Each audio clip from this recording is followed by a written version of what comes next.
This is Bloomberg West. I'm Emily Chang.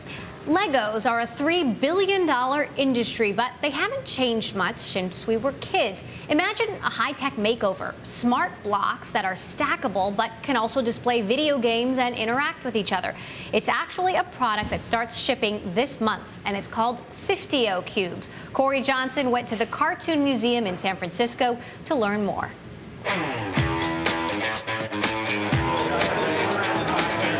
It's the launch party for Sifteo Cubes, a brand new game system unlike any console I've seen before. David Pogue from the New York Times called them a kick in the imagination. Wow. There's no keyboard, controller, or big computer screen. Instead, these chunky little blocks create games by interacting with each other.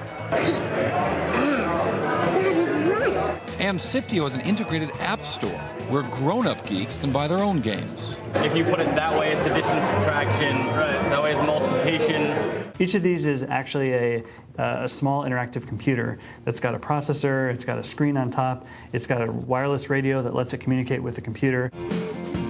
Merrill created the cubes with Jivan Kalanithi. The two founders met at Stanford, played in a band, and together headed to MIT for grad school, where they came up with a concept of digital blocks for intelligent play. Intelligent play? Yeah. What does that mean? Games that you can feel good about. They stimulate your brain, they stimulate your body, they get your brain and your body working together. Merrill was initially inspired by building blocks his father made him. It's such a natural, human way to interact with physical stuff that wasn't being captured by the way we interact with technology. But unlike kids' blocks, Sifteo cubes have to be within a few feet of a computer. The device requires you to be attached to a PC, right? That was a trade-off. We wanted to allow the system to have internet connectivity, and we wanted it to have good audio. I asked Merrill to show me why I should order a pack. Let's see it. That's thrilling. But seriously, how do you play with these things? Let's try playing something here. You're trying to clear out the dots. And the way that you do that is you match dots of the same color next to each other on adjacent cubes and push them So if you together. put these two together like that. Oh, you can also tilt, and they respond to gravity. Oh, that's cool. The minuscule componentry is mocked up on an old-fashioned circuit board. Right here?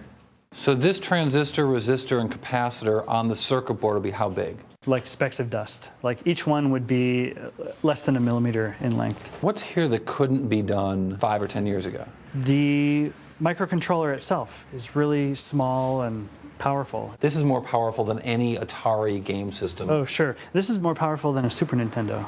Still, Sifteo's graphics are primitive compared to, let's say, the new Nintendo DS, but Merrill is unfazed. We're not going to be converting Xbox Halo players to our system, but people that like this timeless dynamic of sitting down around a table with their family, with their friends. And these game makers turn to board games for their own inspiration. Can't go forward. Can't go forward. I think we're playing by different rules.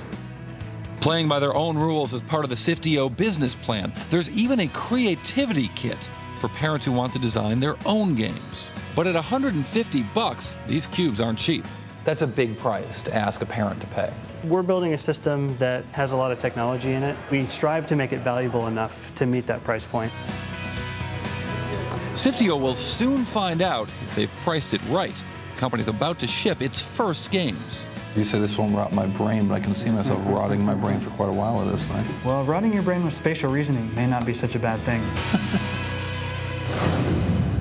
It's assuming we can find my brain. You know, it's a very different kind of startup, Sifteo. It's not a software company or chips or like a business-to-business process. It actually makes stuff, and that's why I think the company is generating some real excitement for this new little game console. Emily? So, Cory, I know you love playing children's games in your spare time. So how is the game? Is it cool? Is it fun? Yeah, you know, Is it perfect for your age group?